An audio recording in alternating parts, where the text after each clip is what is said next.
So we've had our time in theory land, and as I record this, it is just after the first exam was given, so hopefully that went pretty well for everybody.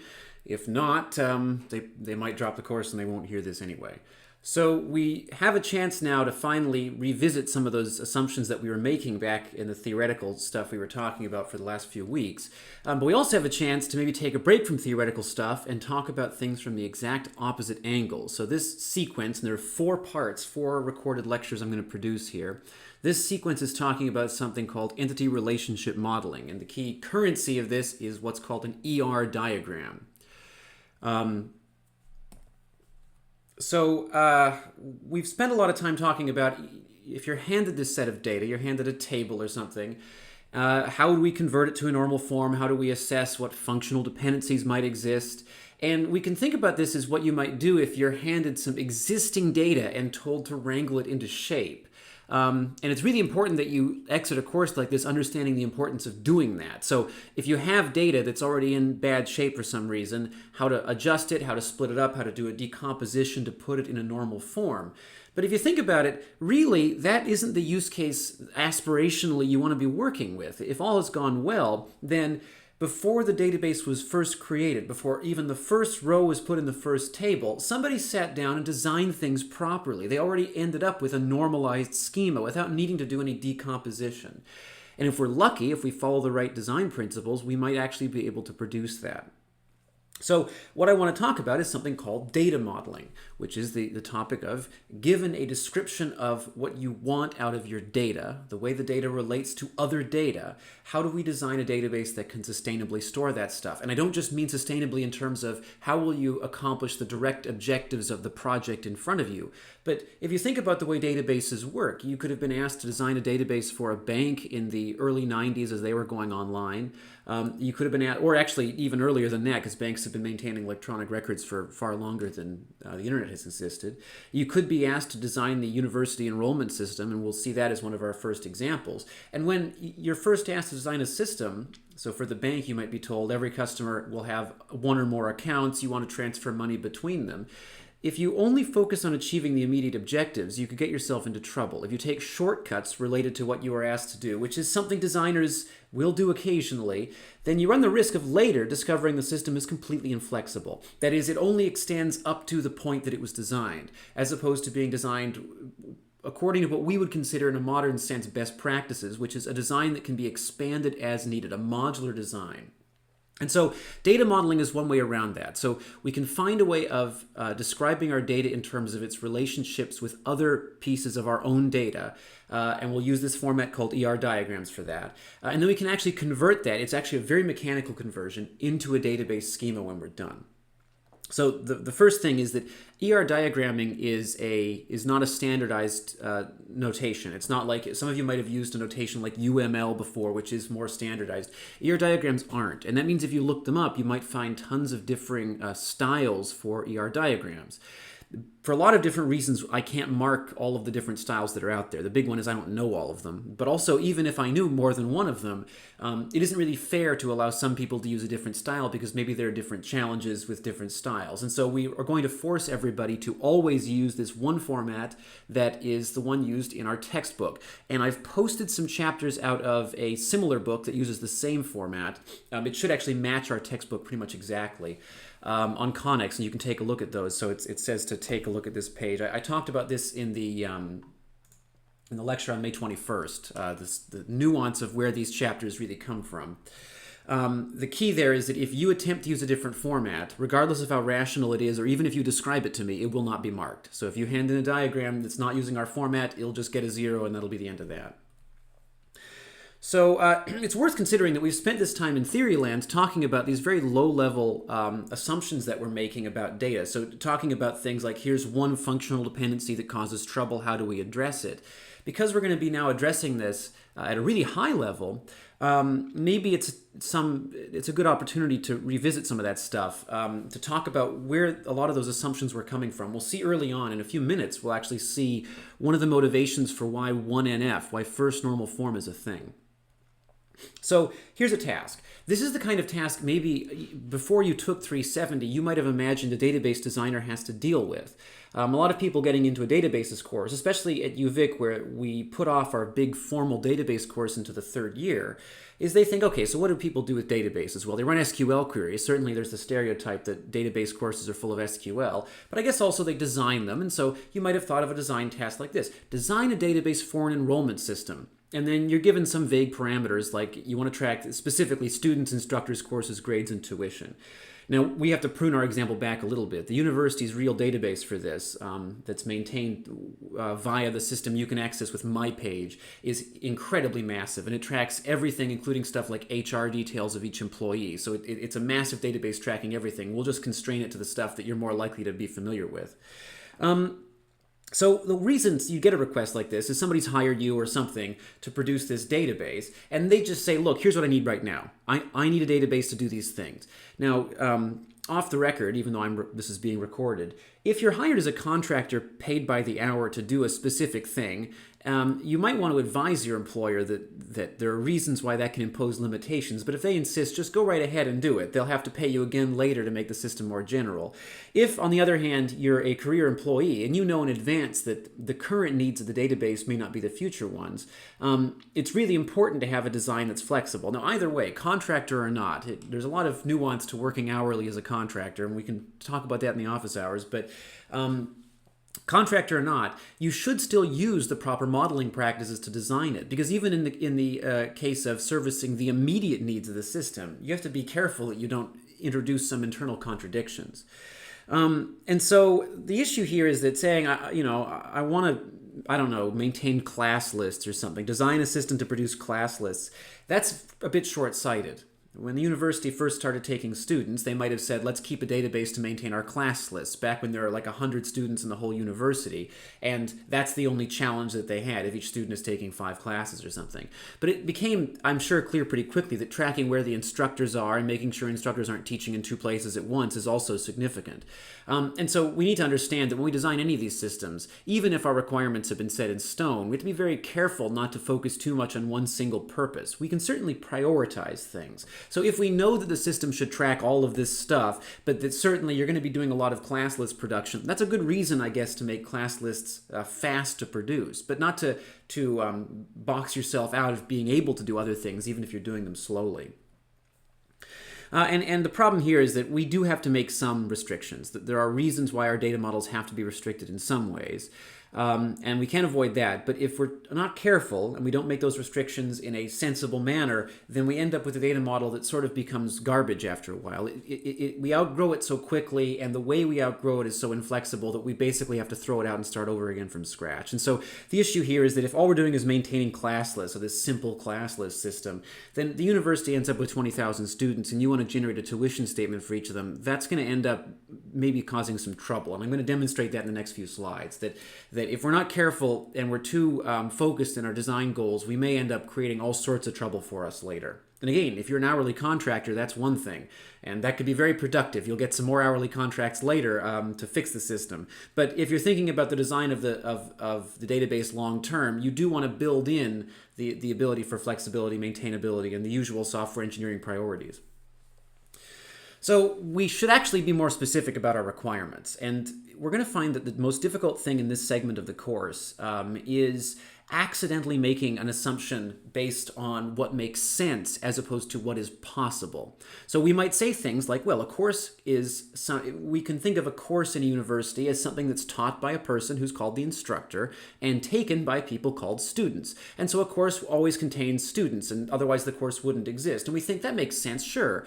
But we don't, maybe keep in mind that there could be courses with 0 students. Depending on how that midterm went, maybe this is one of those courses by now, I don't know. And the problem with databases is what makes sense isn't necessarily what's possible at any moment. And we'll discover those assumptions are quite dangerous, and they're hard to avoid at first. So I want to do this. I want to associate instructors and students with courses. I'm not going to constrain exactly how many of each can be associated. I also want to be able to produce class lists both for the course, so which students are in this particular course, but I also want each student to be able to pull up a class list of what they're taking, so what courses they're in. Similarly, I want to know the grades for each course, and I want each student to be able to pull up their transcript. And suppose finally I want a tuition statement for each student. So that's a very similar thing to the grade sheet or the list of classes the student's taking, but I want specifically the ability to pull that out in terms of tuition. It could be that the tuition for different courses is different. So in this university, you might notice if you take courses from the Faculty of Science versus the Faculty of Engineering, there's a slight cost. Well, I don't know if you want to call it slight. There's a cost difference. The thing here is that what we're stating is what we want out of the system. A customer asking you for a system will say something like this: I want class lists, I want tuition statements. What they're doing is describing the outputs of a black box. What's happening inside that box is different. And what's difficult is you as a designer would look at these things and you'd have to interpret them quite a bit to be able to produce a consistent internal model of what that system is really doing. You're not just making a machine that prints class lists. You want there to be some logic internally that ideally maybe corresponds to some of our principles from earlier, that we don't have too much redundancy, that our data is convenient to access and it's reliable. And that requires us to really parse these requirements and turn them into some model of how the data interacts with the other data in the system.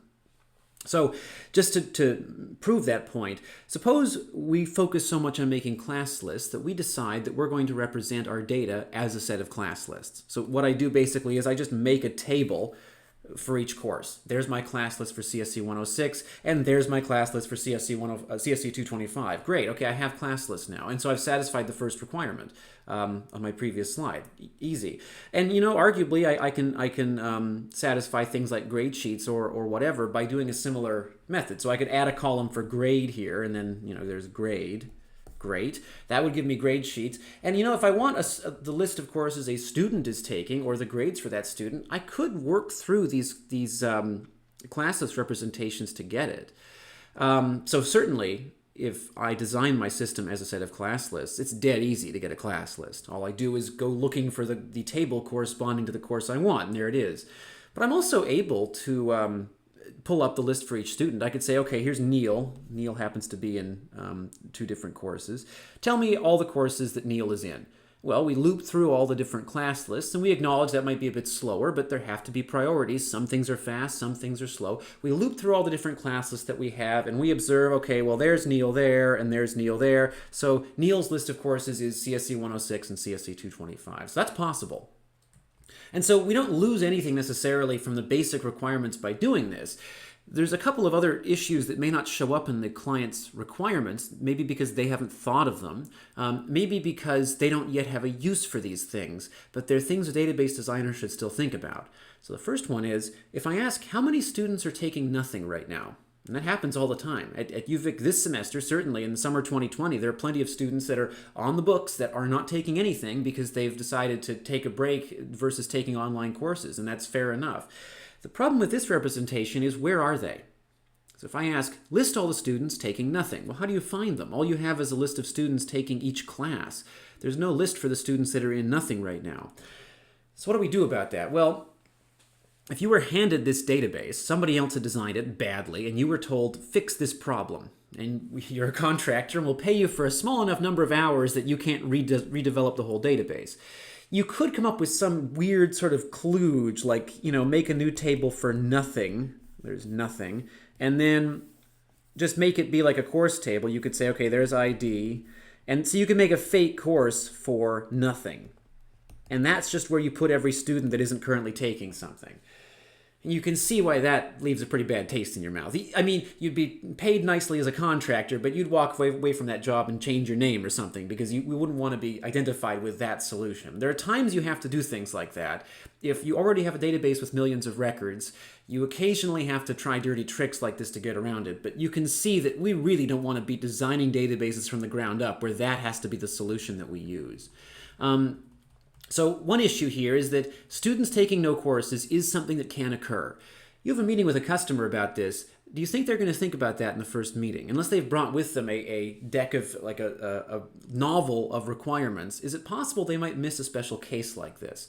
Well, yeah, and it's also possible that it's a special case that happens all the time. There are plenty of more obscure special cases, and there are plenty of variants of the same one. So I could ask questions like, list all the courses that aren't currently offered. Well, if all I'm doing is keeping class lists, I've got no idea what's going on.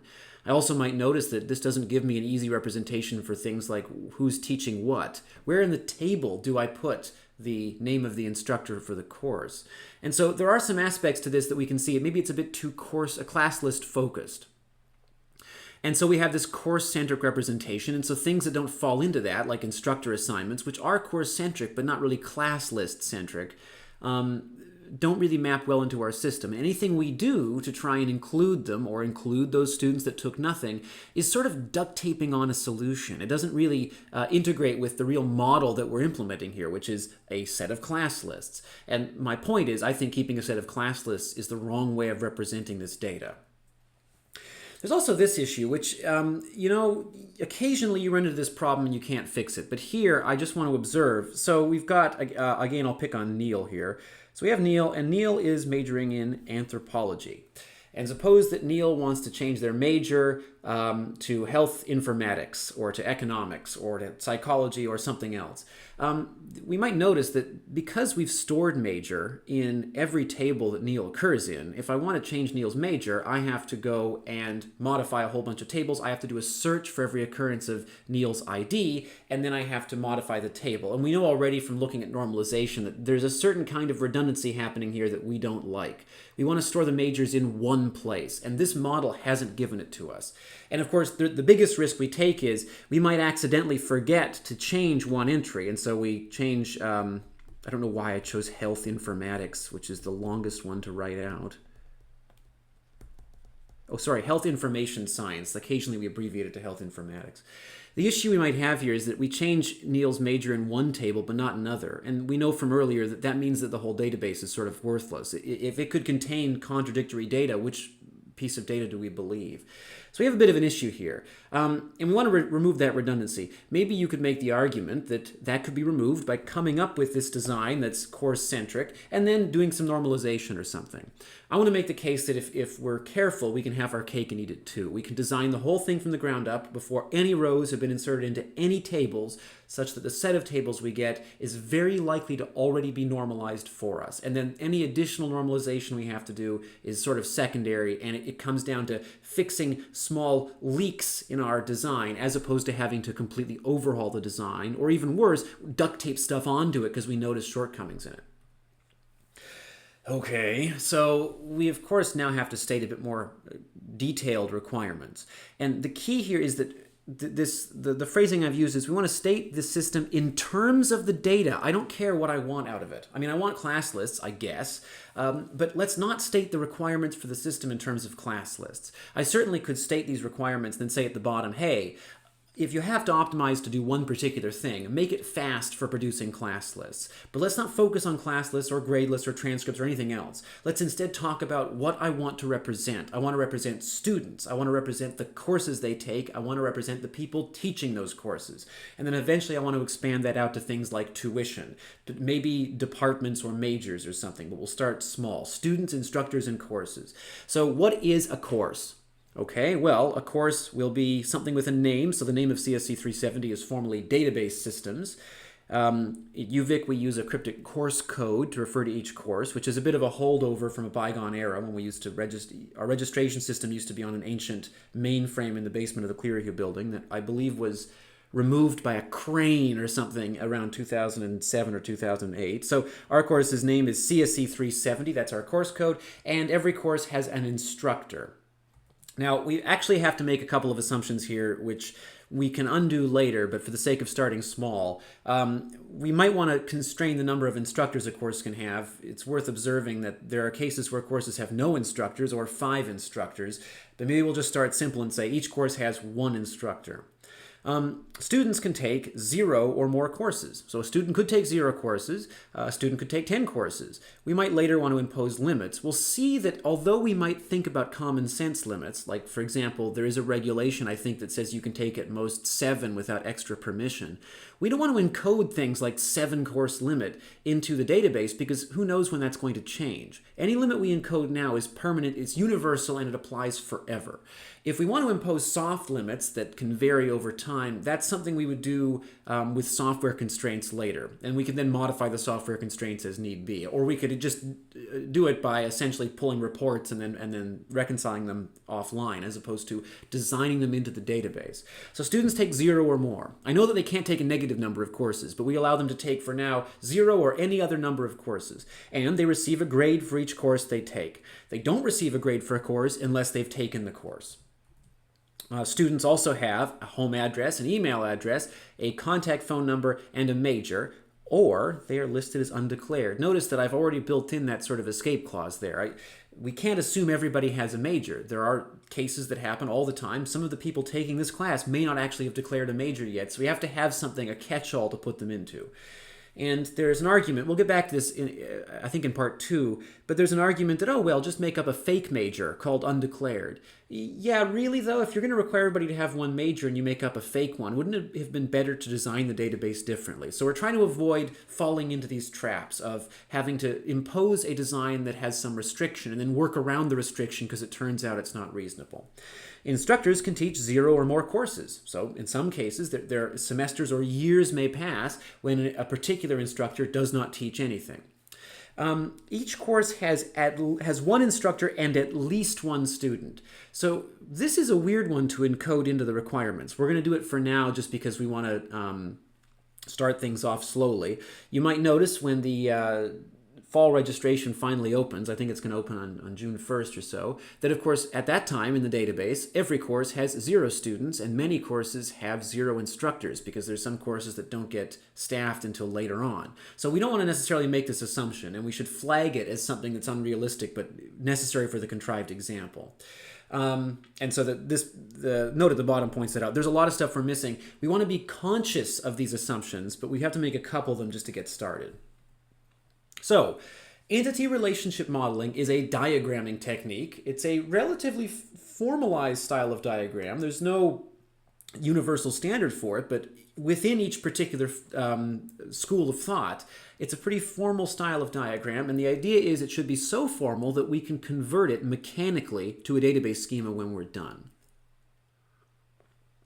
So the first step of entity relationship modeling is to model your data with a set of entities.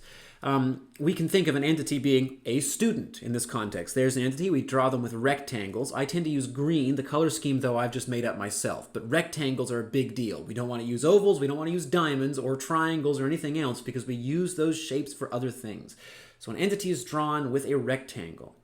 Whether a particular thing is an entity, usually it's a noun of some kind, but there are plenty of reasons something weird could end up being an entity, and we'll see examples of that later. But certainly in this example, a student is a thing in our database. It should be an entity. A course is a thing that interacts with other things. Students take courses, courses have instructors, so course should be an entity. Although we'll come back to that. We'll see maybe there is an argument that it shouldn't. And an instructor should also be an entity. We're going to try and address over the coming 3 parts after this one, what happens if one entity could alias onto another? Is it possible for somebody to be both a student and an instructor? And the example, and the answer to that question is yes. At UVic, there are cases where grad students who are students teach courses and therefore are instructors as well. So we'll talk about that later. For now, though, in this system, we can start off with 3 entities. And they are course, student, and instructor. Now, what we're drawing on this diagram, you can interpret it loosely, so be very careful about this. This is, I think, a good guideline to start with, but don't read too much into it. You can interpret this loosely as sort of defining a set of types of things. In my system, I want to have there be various instances of the student object, if you want to think about it in terms of object-oriented programming. We have to be careful about this. The book really dives right into this analogy. I don't like it as much, because there are some things that don't hold up, but I think at first it's a good way of thinking about it. So student, course, and instructor are all different types, and you will have many objects potentially of each type. And so we are visualizing this data model that we're going to draw with this entity relationship diagram. And just like before, just to keep throwing this at you, you better make sure you use this format because I won't mark anything else. So an entity is drawn as a box, and ultimately everything else in the data model revolves around entities in some way. It connects them together, it describes their characteristics, and we have to understand that with this style of modeling, there actually could be multiple and equally valid ways of modeling the same system with entities. I think this is a pretty simple example, but for assignment questions, for example, it will be very likely that many of you use a different number of entities, and certainly a different set of entities than others, and still get full marks. In some cases, there is a more natural way of doing it, and certainly in some cases you might get marked down and have to argue about it to get marks. But it is generally reasonable to use a different set of entities depending on how you interpret the problem and still be equally correct. In some cases, you might use entities instead of relationships or vice versa, and that'll result in your database basically being the same at the end as somebody else, but having a dramatically different diagram. And it turns out that actually interpreting an English specification of a problem into entities is not easy, and that's why this happens. So entities are defined, and we'll get to this in a minute, they are defined by their characteristics, and we call these things attributes. And so using my analogy from a minute ago, where a student is a type in our system, well, these are the various members of that type. Name, address, phone, email, and major. The same way you could define a class in Java or in C++ or in Python, you would say that the class student has an attribute, a property called name, address, phone, email, and major. We'll call these attributes. That word, of course, should be familiar to us by now. We draw them in this oval thing. I tend to use yellow for the coloring of it, although that's up to me. And each entity exhibits all of the attributes attached to it. So if I have a particular instance of the student entity, it will have a name, address, phone, email, and major. We can build in the ability for those to be left blank or something with a null value, I guess, but in general, we expect that every student has all of those things. And same for course and instructor. And so we call these things attributes. And we have to understand, so I've actually added this extra example here. It may not be obvious, but I'm actually recording this for the second time now because I didn't like when I got to this point last time I recorded it, this example wasn't in here. I want to be absolutely clear about this. When I'm putting student on a diagram, I'm not talking about any particular student. I mean, arguably in my database, there may never be any students for some reason. I could start a university, create an enrollment database, create a whole bunch of courses, hire instructors, and then nobody registers. Student is on my database to describe a potential thing that could exist. If I choose to add a student to my database, I am instantiating this type. So I can have as many or as few as I want. Every instance of student, so there's an instance of student and there's an instance of student, is independent. They have some similarities. They all have a name, an address, a phone number, an email, and a major, but they are independent. There is no direct relationship between these two items unless I define one on my diagram, which I have not yet done. So the diagram doesn't tell me how many students exist or specific attributes that will be assigned. It just says this thing can exist. If it does, here's what it's going to look like. It's also worth considering, this will come up again, but the set of attributes for an entity defines that entity. So although these two students could exist, and there could be another student with the same name but different other attributes, I will never have two students whose values for every attribute are equal.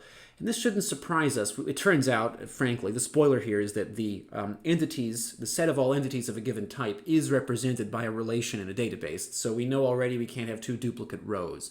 So in this case, if I have a student with these attributes, that will be the only student with those attributes. If I would like to define two students for whom all of those attributes can be identical, I have to do some tricks, and we'll see those in, I think, part 3 when that comes up. So for now, this is a description of a type, and in general, every entity needs enough attributes for it to be uniquely definable. So I can't have an entity with no attributes, because then what would it mean to instantiate that entity? And so that's what this says. So I have this diagram here, and we might notice already that there are some things I've drawn on here that theoretically could be an entity in some other world. So here, department, I mean, for all I know, I could have an entity somewhere else in my diagram called department, and department, it's an entity there, and it has a name, and it has a, I don't know, let's see, an office. So I could do that.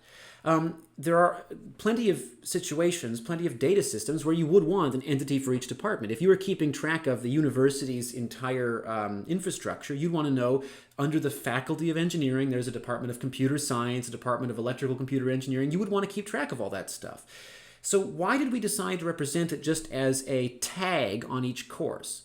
And the answer is because in the data model that we were given, which obviously is specific to students, courses, and instructors, departments aren't really a big deal. Departments really are just sort of an attribute of the course entity. So that can be a tough one, and we'll spend quite a bit of time revisiting that in the next few parts and in the non-pre-recorded stuff that we're going to do in the week of June 1st, because it's sort of a matter of it's a matter of personal taste whether to make something an entity. It's usually better to try and avoid making too many new entities to store relatively minor details, and so here I'm trying to keep the set compact. But there are plenty of reasons that department could be interpreted as its own entity. One of the biggest ones is we might notice that department is an attribute of both instructor and course. And although a course could be taught by an instructor in a different department, which is why it's good that they both have that attribute, maybe they both should be tied together to some department entity. So my justification for having department be by itself here is essentially that we don't care too much about departments. We care about courses and instructors. The same logic I think I could use to justify why address is just an attribute of student. I mean, wait, a student lives at an address, which is a building. I mean, and so do other people, and courses are held in buildings. Why don't I have an entity over here called building? Well, I could do that. Now, on assignments and exams, you do lose marks if you add, gratuitously flippant entities for things that are irrelevant to the problem. But I could have, okay, a building has an address. And I mean, what else does it have? An owner or something? We could think about that, but again, keep in mind, the goal of an enrollment system isn't to keep track of all buildings in Victoria, and that's why we don't define an entity for that. So we also want to begin defining the idea that these are not separate things. The way they're drawn on this diagram is we have students over here, we have instructors over here, and there's no connection between them whatsoever. So we want to begin engineering that connection. So we could say, okay, so a student is defined by having a name, address, phone, email, and major, and we want them to take some courses. So we'll include a list of courses in the attributes for each student. So the student object contains a list, which is a bunch of course codes. And similarly, an instructor object contains a list of course codes as well. Now the issue there is that I have this thing up here called course, and adding bubbles to student and instructor doesn't really make any connections on the diagram. It just bloats the student description and the instructor description, but also it doesn't enforce any real consistency. So I might have as my set of courses CSC 110, and then Math 100, and then CSC 370. And then down in some students' courses taken list, they could have a course that nobody's ever heard of before. What do we do about that? We haven't really defined that these things up here, the course entity and this, are actually related in any way. So it's not too surprising that the diagram would and the database would sort of allow that. We don't want that. We want to indicate that student and course are related in some way because the student takes the course. And course and instructor are related in some way because the instructor teaches the course. And actually, arguably, student and instructor are related because the student takes the course that's taught by an instructor. So that's sort of indirect. We want to indicate these relationships. We don't want to just have a list of courses attached to each student. And so the key there is that courses taken, courses taught, those aren't independent properties. Those are connections on the diagram that we should be making explicit.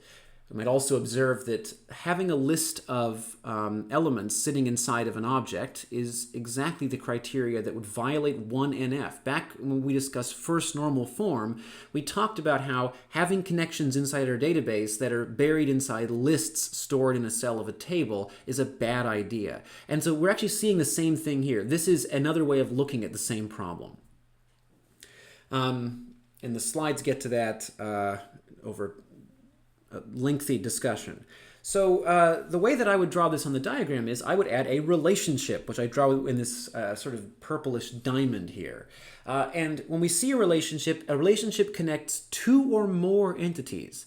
There is no requirement that it only have two legs. So it could connect 3 things, it could connect 10 things. It actually is allowed to connect an entity back to itself, and we'll discuss that in part 2. When we see a relationship on the diagram, usually you'll notice that it's named with a verb, and the intention is that we read the name of the relationship by connecting across the entities that it points to. So in this case, it only connects two in both cases. So I would read, a student takes a course. An instructor teaches a course. You just read it across the names of entities. And you might notice that makes it a bit awkward if you read it backwards. A course is taken by a student. A course is taught by an instructor. And so obviously the verb doesn't work both ways because of how English works, but we choose a name for it that ideally works at least in one direction. So student takes a course, and so we'll call the relationship takes. In some cases where the takes relationship could be used in multiple places on a diagram, we would want to add some other information. So these diagrams are designed to be readable by humans. They're a way of mapping out relationships, and so we should name them in a way that is understandable. But it's useful to obey this format. I know it seems a bit awkward at first, calling it takes and teaches, but it actually does prove when we see things like constraints on let's say, the number of courses a student can take, being able to read it like a student takes a course actually really helps us, I think, in understanding what constraints should exist. And so if it's the case that a particular instance of student is related to a particular course, so that is to say, a particular, like Neil from earlier, Neil takes 370. When this relationship exists, we are indicating there is a connection between Neil and between CSC 370. There's no requirement that every student take every course, or actually that any student takes any course. We just want to show that if that ever happens, if we ever see a case of that, it is connecting those two entities together. And same with the teaches relationship. It turns out that the way that this works, and you might even be able to see through this and sort of understand how it's going to turn into a database table. So we characterize this relationship, takes, as being a bunch of pairs, where the first element is a particular student. I don't know. I keep picking on Neil. Neil. And the second element is a particular course. So if Neil were to take CSC 370, there would be this pair, Neil CSC 370, that existed in that relationship, which would basically be stored as in this case, probably as a table with two columns, although we'll talk later about how to do the table translation. What's significant about that, because we know about how relations work already, is that means this pair here is either in the table or it isn't. So either Neil takes 370 or Neil doesn't take 370. It is not allowed for the relation to contain this thing, this pair, twice. It's either in or it's out. And that's going to prove to be very significant. It will likely be a place that quite a few people lose marks on assignments and exams. It's actually a pretty touchy point where you can define a relationship that implicitly, the way you want to interpret it, requires various things to be allowed to go in there twice, but they can't. A pair is either in or it's out. Either the relationship exists for a particular student in course or it doesn't. Also worth considering, we're talking about in this course all the time relational databases. That is not the same as relationship in an ER diagram. Certainly we're going to use relations for just about everything, but that doesn't mean relationship and relation are the same thing. So unless I say something else about it, so unless I add extra arrows or something to the diagram, which I have not done, and I'll do that in part 2, the way this is drawn, so the takes and teaches relationships here, they are designed to be many-to-many relationships. So there's no restriction on how many times a particular student can be associated with courses. They can never be associated any more than once with one particular course, but I would be allowed to have Neil, again, whoops.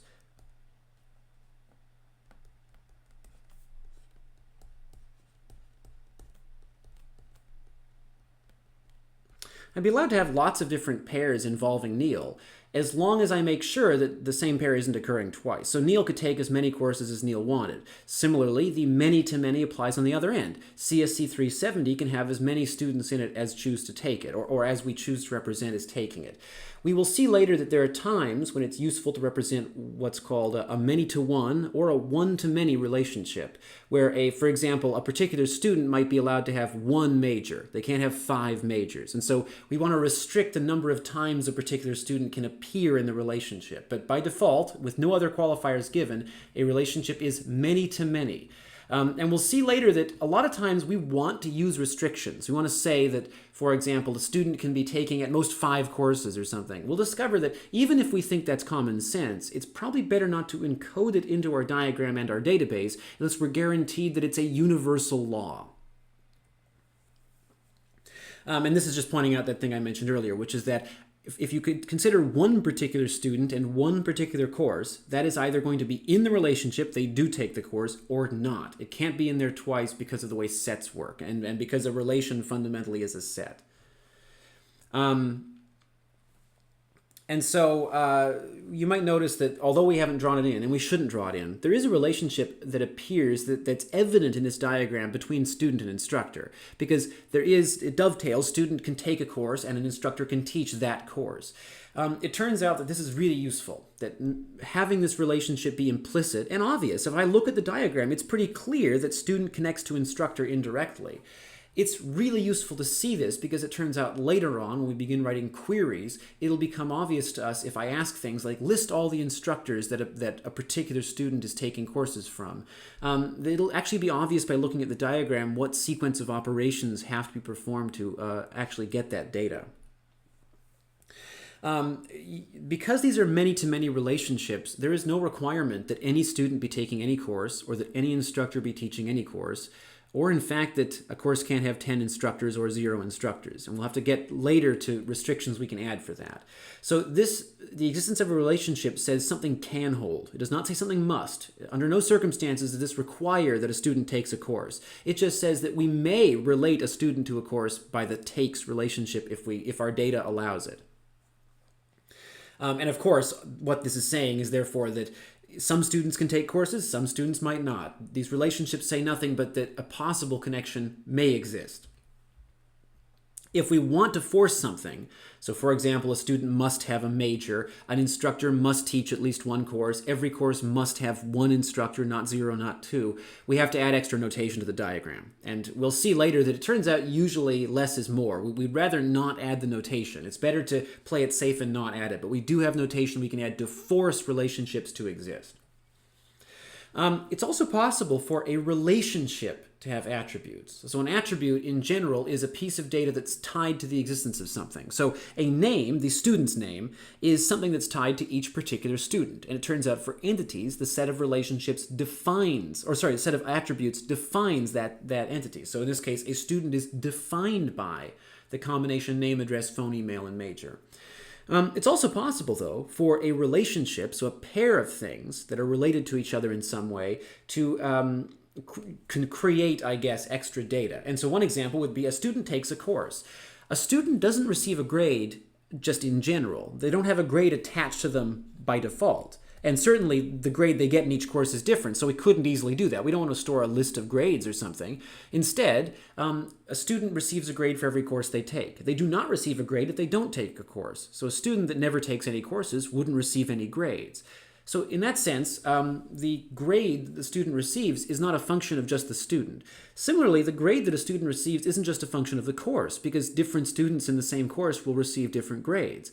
So the only place we can really put grade on the diagram is halfway between. It is really a function of the student taking the course. If the student takes the course, then the student receives a grade in that course. And so in this case, we attach grade as an attribute of the relationship. So what's important to understand here is that means that if the relationship isn't there, then grade will not be present. It also means, because of the rules for the relationship, that a student, any particular, I'm going to use Neil again, Neil can take CSC 370. This can be a pair in my relationship. And now we can say, well, Neil got an A+.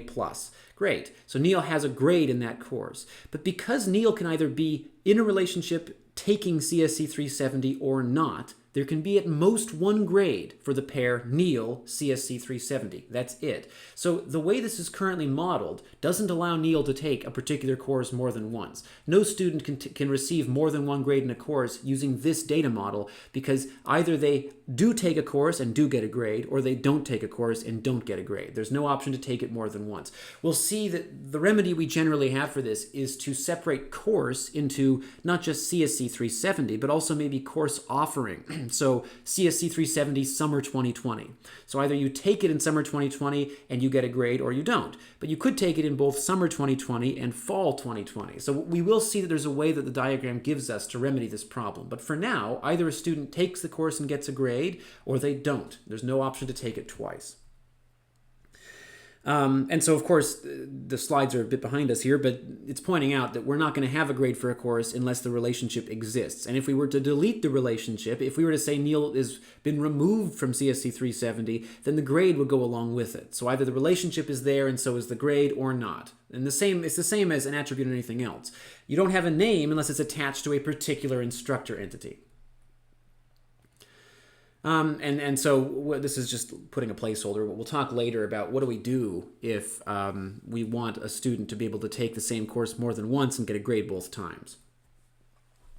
So here's this model, and I want to focus on here why we've chosen, if we're allowed to stick attributes on a relationship, then why don't we do that more often? So we could argue that a student receiving a grade in 370, well, certainly the student doesn't get a grade unless they take the course. But really what we're modeling is sort of an indirect relationship between student and instructor. So I'm teaching 370, you're taking 370, or you watch 370 videos in your spare time for some reason. And so really that's a relationship between student and instructor. So why don't we just define the teaches relationship directly and omit the extra entity? So a student takes CSC 370, an instructor teaches the student, and then we say, well, what course was that? Okay, so that was CSC 370. And the grade they got was, well, maybe it's still Neil, A+. And the course has a department, and the course has a name. In this case, it's database systems. So we could do that. We could argue that the course is just a consequence of this teaches relationship affecting a student and an instructor. So the question is, why is this not a good idea? Or is it? Is it a great idea? Maybe if entities are better to conserve, if we'd rather have fewer of them, maybe this is a good idea. The first question is, I guess, before we get to the general part, could I generate class lists from this? And it depends on how much you think about what instructors and students do. So certainly what I could do is I could loop through all the possible instances of the teaches relationship, and if I want a class list for CSC 370, I could dump out every occurrence that includes CSC 370. That would let me list every case where I see an instructor teaches a student in CSC 370. It actually omits a couple of pretty important other issues. And so the sort of general question of, does this model have any semantic differences? The answer is yes, huge ones, because of that rule that we have entangling relationships and the constraint of their endpoints, which is a particular student, a particular instructor can either be present in that relationship, so the student is taking a course from the instructor that has a grade, course name, course code, and department, or not. They can either be in or out. They can't be in there twice. And so suppose we have a problem like this. So there's Neil, and there's me. Neil is taking my course. It is CSC 370. Okay, so and I'll ignore all the other ones. So there's the student, there's the instructor, and then this is the course code, one of the attributes. The rules are that a particular pair, student-instructor, is either in this relationship or not. And that all looks good for now, but what if Neil wanted to take my other course? And I'd hope Neil would want to do that. So am I allowed to have this? Neil is taking from Bill the course CSC 485B. The problem is that would require there to be two things in this relationship with the same student and the same instructor, and that's not allowed. Either they're in or they're out. So the major semantic difference is this means that each student could take, I guess in the entire database, at most one course with each instructor, which of course is unrealistic. A student could take two courses from the same instructor at the same time, like these two courses here. There are some people in 370 this year that have a maybe repressed memory of having taken two courses from me, both 225 and 230 from me 2 summers ago. And so that is possible. This model wouldn't allow it. The student and instructor are either in or out. They can't be in there twice. So this is one reason why we need an entity. We want to tie the student and the instructor to this third-party entity, course, and there can be more than one of them. We'll still observe a number of limitations with this, which is how does this capture the instructor teaching the course this semester but not next semester? If I teach the same course 3 semesters in a row, I'm only in the relationship teaches with the course once. I'm either in or I'm out. And so we do need the ability to represent somehow repeat teaching of the same course, repeat taking of the same course, and certainly the biggest one is I need to know if the student has taken a course more than once, what the grade was each time. So come join me in part 2 where we can talk about that, and then by the time we get to part 4, we'll actually be able to convert these diagrams directly. Even a bad design like this one on this slide, we can convert them directly into schema for SQL databases.